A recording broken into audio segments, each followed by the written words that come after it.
నమస్తే, welcome to our news network.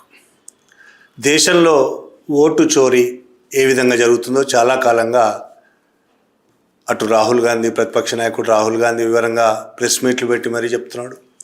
దేశవ్యాప్తంగా అనేక మీడియా సంస్థలు, మేధావులు, స్వతంత్ర నిపుణులు తేల్చి చెప్తున్న ఎలా ఓటు చోరీ జరుగుతుందో, ఎలక్షన్లు గెలవడం కోసం ఏ విధంగా బీజేపీ ప్రయత్నాలు చేస్తున్నదో ఇక్కడ పరకాల ప్రభాకర్ ఆంధ్రప్రదేశ్ ఎలక్షన్లకు సంబంధించి చాలా వివరంగా లెక్కలతో సహా ఆయన చూపించాడు.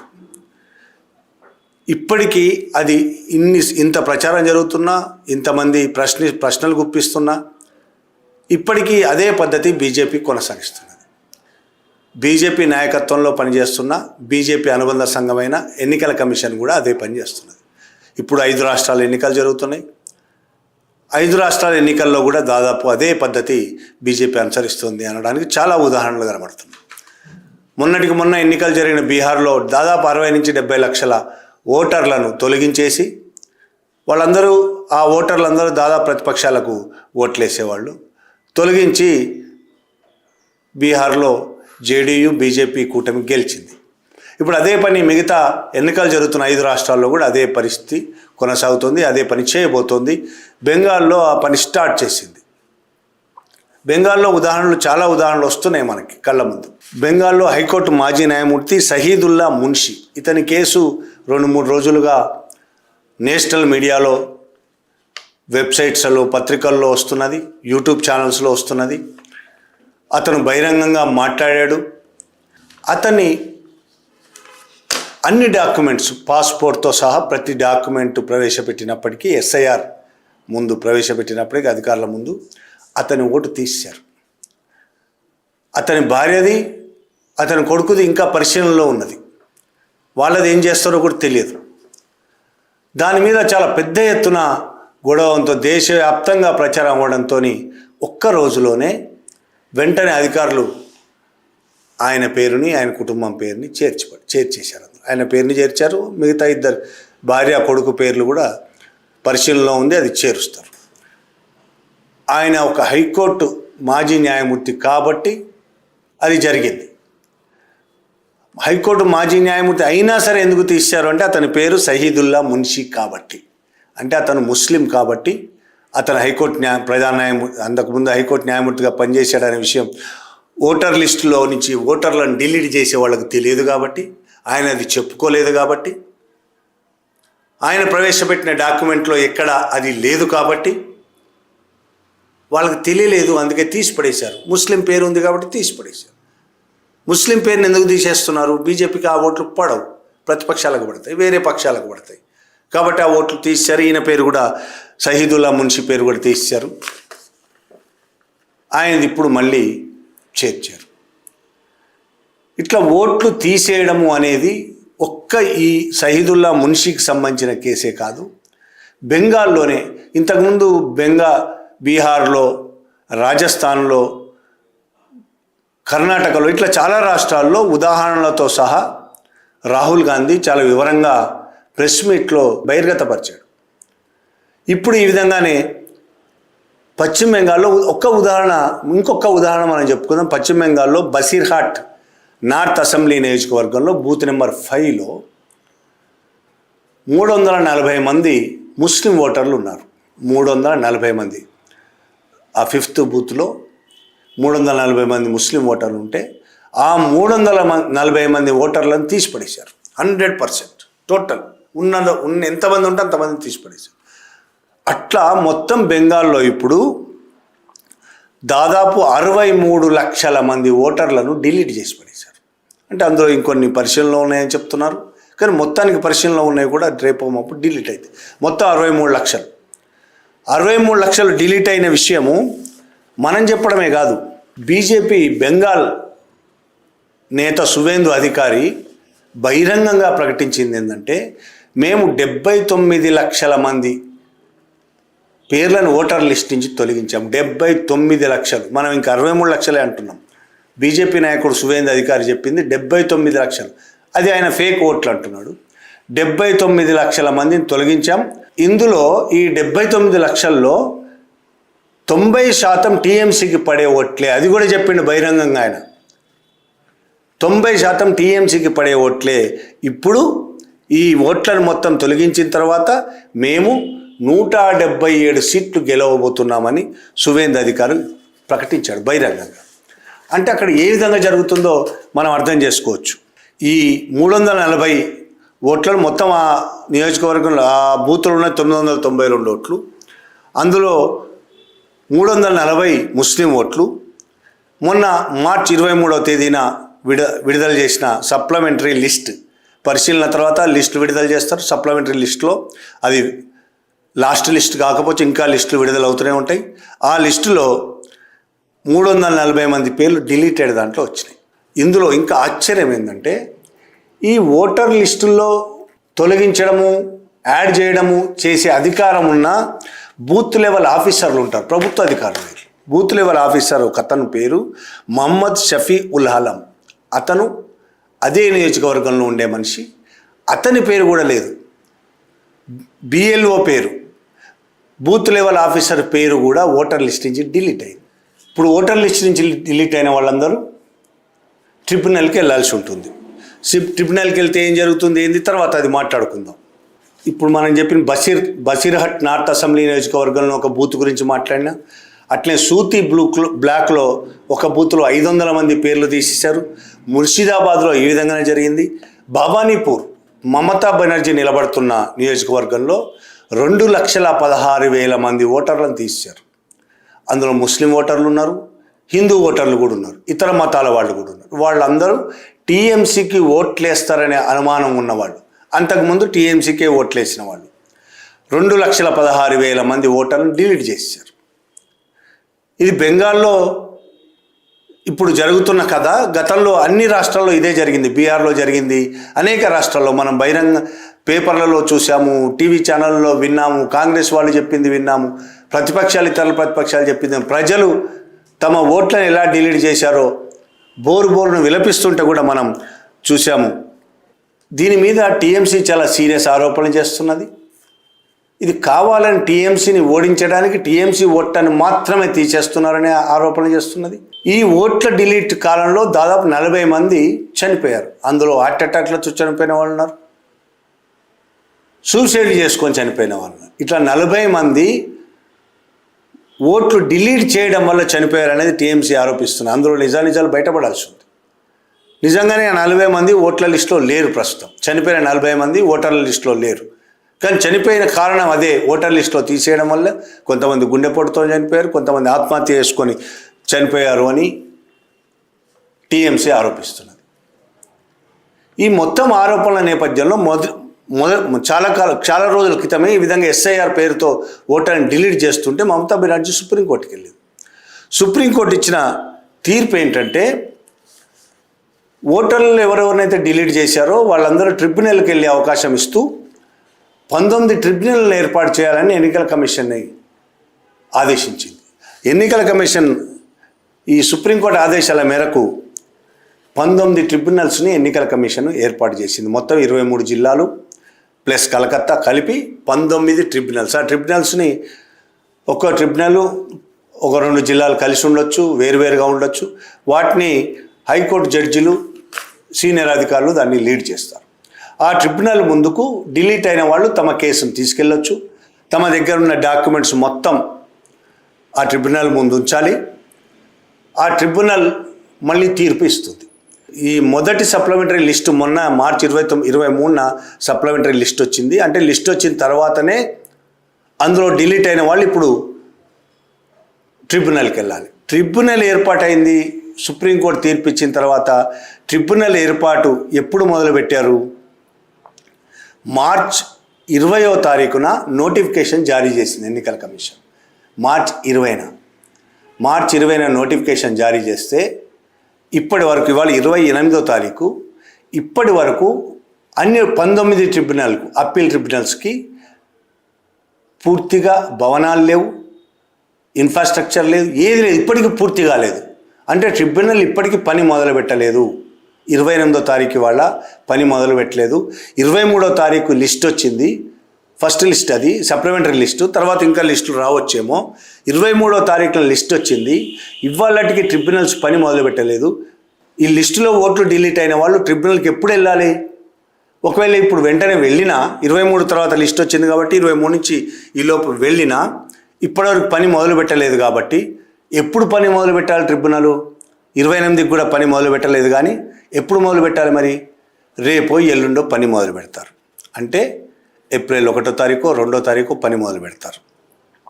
ఎన్నికలు ఎప్పుడు? బెంగాల్లో ఫస్ట్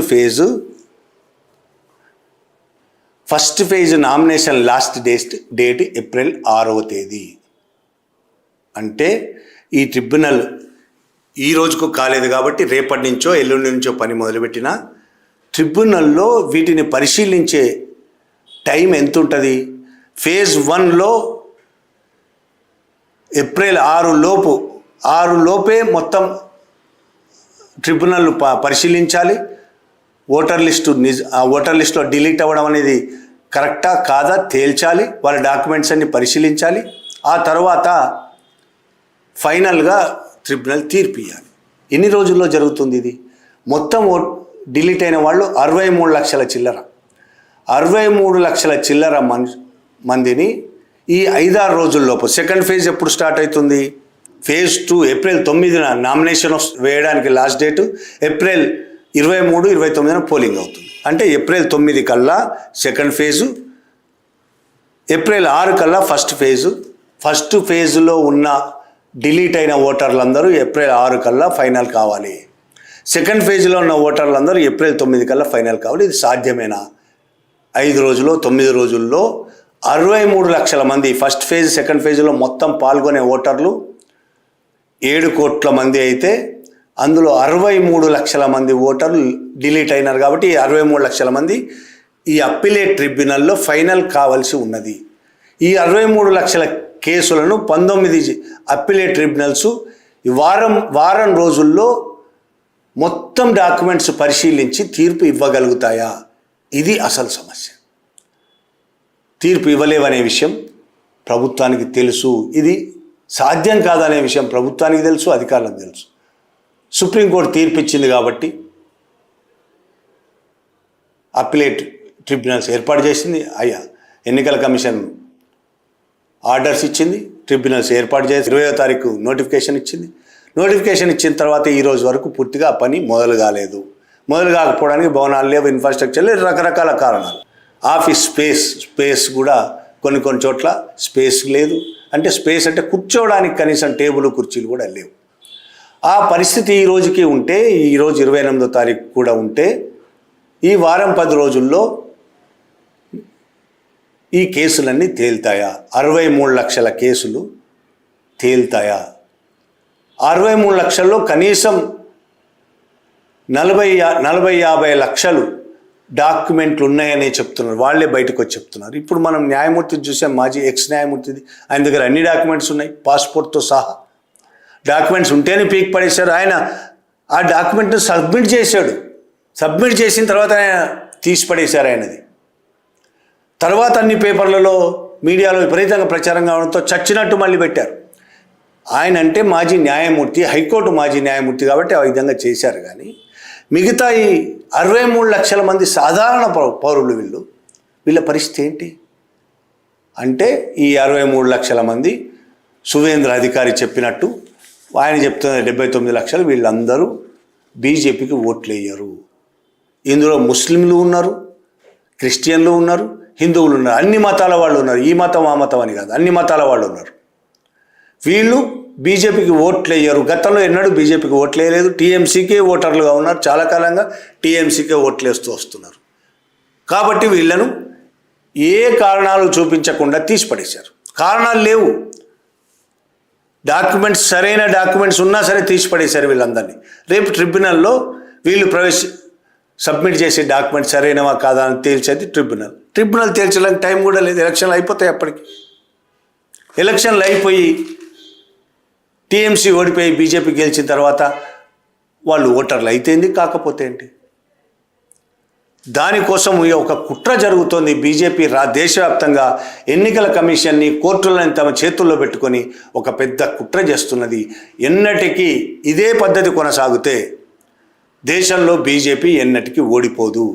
ఇది ఓటమి గెలుపుల సమస్య కూడా కాదు కదా, నియంతృత్వమే. టెక్నికల్గా ఎలక్షన్లు అవుతున్నాయి తప్ప నిజానికి అక్కడ ఎలక్షన్లు జరగడం లేదు. ఎక్కడ భారతదేశంలో ఎన్నికలు టెక్నికల్గా జరుగుతున్నట్టు మనం అనుకుంటున్నాం, మనం ఓట్లేస్తున్నామని మనం అనుకుంటున్నాం. ఉదాహరణకు పరకాల ప్రభాకర్ చాలా వివరంగా లెక్కలతో సహా చెప్పాడు. ఆంధ్రప్రదేశ్లో ఓటింగ్ టైం అయిపోయిన తర్వాత, ఓటింగ్ పూర్తయిన తర్వాత సడన్గా నెక్స్ట్ డే 10% ఓట్లు ఎట్లా పెరిగాయి? ఓటింగ్ అయిపోయి ఎన్నికల ఎంత ఓటింగ్ శాతం అయిందో ప్రకటించిన తర్వాత కూడా 10% ఎట్లా, 8%, 10% సడన్గా ఎట్లా పెరుగుతుంది? ఆ పెరిగిన ఓట్లన్నీ ఎవరికి పడ్డాయి? ఆ విధంగానే బీజేపీ, టీడీపీ, జనసేన కూటమి గెలిచింది అనేది పరకాల ప్రభాకర్ రుజువు చేస్తున్నాడు. జరిగింది వాస్తవం. అది ది వైర్ వెబ్సైట్ కూడా చాలా వివరంగా రాసింది ఆ విషయంలో. ఆ విధంగా భారతదేశంలో ప్రతి రాష్ట్రంలో జాతీయ ఎన్నికలు కానీ రాష్ట్ర ఎన్నికలు కానీ ఈ విధంగా బీజేపీ చేస్తూ ఉంటే, కేంద్రంలో ఎన్నికల సంఘం తన చేతుల్లో ఉంది, కోర్టులు తన చేతుల్లో ఉన్నాయి, అన్ని వ్యవస్థలు తన చేతుల్లో, పార్టీ చేతుల్లో ఉన్నాయి. ప్రభుత్వం చేతుల్లో కాదు, పార్టీ చేతుల్లో ఉండి ఈ విధంగా ఎన్నికల ఓటర్ లిస్టుల్లోంచి ఇష్టం వచ్చినట్టు ఓటర్లను తీసేయడం, ఓట్లు పూర్తయిన తర్వాత కూడా ఓటర్లను పెంచడం, ఓటింగ్ను పెంచడం, ఇది ఒక కుట్ర. బీజేపీ ఎప్పటికీ అధికారంలో ఉండే కుట్ర. 2047 తమ టార్గెట్ అని చెప్తుంది కదా. అప్పటికి హిందూ రాజ్యం స్థాపిస్తామని. అప్పటిదాకా ఇదే ఉండే పరిస్థితి ఉంది. ఇట్లా ఎలక్షన్లు ప్రజాస్వామ్యబద్ధంగా స్వతంత్రంగా జరగకపోతే ఎప్పటికీ బీజేపీ ఉంటుంది అధికారం. ఇది నియంతృత్వం. పేరుకే ప్రజాస్వామ్యం ముసుగుంటుంది, నియంతృత్వం.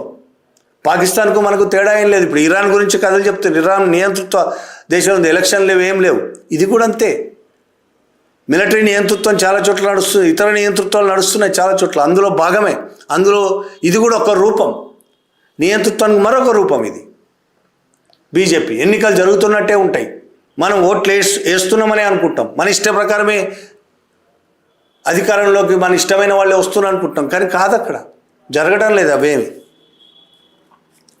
ఇప్పుడు వీళ్ళు చెప్తున్నది ఏంది? బీహార్లో చొరబాటుదారులు వచ్చారు, 60 లక్షలు 70 లక్షల మంది చొరబాటుదారులు, ఈ దేశస్తులు కాదు కాబట్టి తీసేసాం.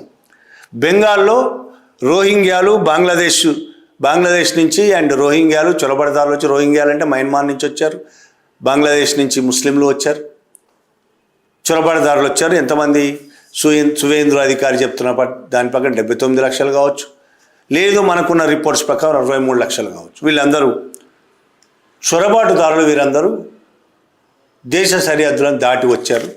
వాళ్ళని టీఎంసీఏ వాళ్ళకు ఆధార్ కార్డులు అన్నీ కల్పించింది అని వీళ్ళు చెప్తున్నారు. అమిత్ షా మాట్లాడుతూ వెస్ట్ బెంగాల్ను చొరబాటుదారులకు స్వర్గంగా మార్చారు. ఎవరు మార్చారు? టీఎంసీ.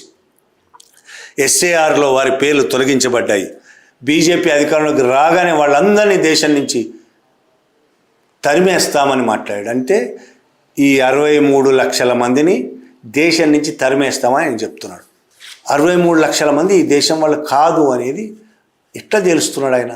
అసలు ఈ 63 లక్షల మంది నిజమే అయితే 63 లక్షల మంది దేశంలో చొరబడడానికి, బీహార్లో 70 లక్షల మంది దేశంలో చొరబడడానికి, లేదు అస్సాంలోనో ఇంకో చోట వేరే దేశం నుంచి ఇక్కడికి రావడానికి, చొరబడడానికి, వచ్చిన తర్వాత ఆధార్ కార్డులు కల్పించారు, ఇది చేశారు, అది చేశారు, ఒక రెండో మాట దాని గురించి కూడా మాట్లాడుకోవచ్చు. కానీ దేశ సరిహద్దులను దాటి భారతదేశంలోకి రావడానికి కారణం ఎవరు?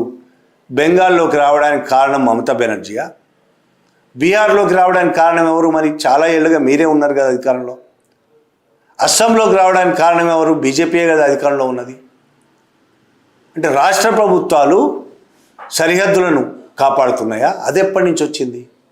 కొత్తగా రాష్ట్ర సరిహద్దులను, దేశ సరిహద్దులను కాపాడే బాధ్యత బార్డర్ సెక్యూరిటీ ఫోర్స్ది. బార్డర్ సెక్యూరిటీ ఫోర్సు రాష్ట్ర ప్రభుత్వ అధీనంలో ఉండదు, కేంద్ర ప్రభుత్వం నడిపిస్తుంది వాటిని. కేంద్ర ప్రభుత్వం అధీనంలో బీఎస్ఎఫ్ నడుస్తున్నది. కేంద్ర ప్రభుత్వం బాధ్యత వేరే దేశాల నుంచి విదేశీయులు మన దేశంలోకి అక్రమంగా చొరబడితే బాధ్యత రాష్ట్రాలది కాదు, కేంద్రానిది.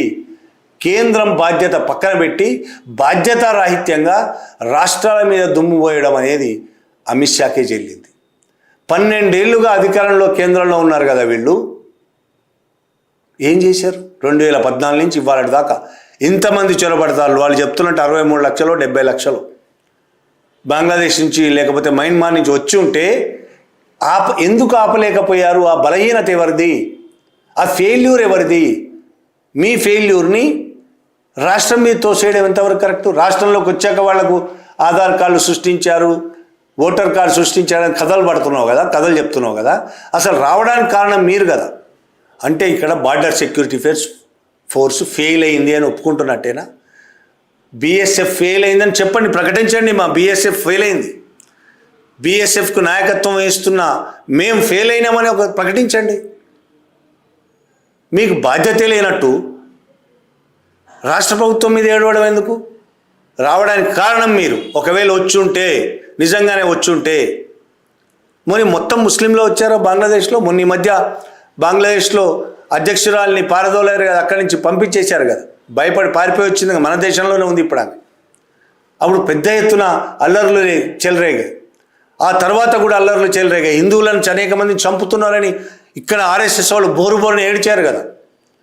మరి అప్పుడు ముస్లింలు ఒక్కళ్ళే వచ్చారా? హిందువులు పారిపోయి బంగ్లాదేశ్ రాలేదా? ఆ హిందువులు బీజేపీకి ఓట్లు వేయరా? మరి అందులో ఓటర్ లిస్టు తొలగించబడ్డ వాళ్ళలో ముస్లింలు ఎందుకుంటున్నారు, హిందువులు ఎందుకు ఉండటం లేదు? బంగ్లాదేశ్ నుంచి వస్తే హిందువులైనా సరే, బంగ్లాదేశ్ నుంచి వచ్చిన వాళ్ళు హిందువులైతే చాలు ఉంచుకుంటావా? వేరే ఏ దేశం నుంచి వచ్చిన హిందువులైతే ఉంచుకుంటావా? ఇదే చెప్తుందని ఈ రాజ్యాంగము చట్టం. చొరబాటుదారులు హిందువులైతే పర్వాలేదు, మిగతా మతాల వాళ్ళైతే మాకు ఓట్లు వేయరు కాబట్టి వద్దు. ఇట్లా ఇవాళ బీజేపీ బెంగాల్లో కూడా గెలవడానికి ప్రయత్నిస్తుంది. బెంగాల్లో నిజం చెప్పాలంటే టీఎంసీతో పోటీపడి గెలిచే పరిస్థితి బీజేపీకి లేదు. ఏదో రకంగా గెలవాలని బీజేపీ ప్రయత్నిస్తుంది. అక్కడ మత కలహాలు రెచ్చగొడుతున్నది, మతాల మధ్య విపరీతమైన విభజన తీసుకొస్తుంది, మెజారిటీ మత భావాలు రెచ్చగొట్టే ప్రయత్నం చేస్తున్నది, రెచ్చగొడుతున్నది.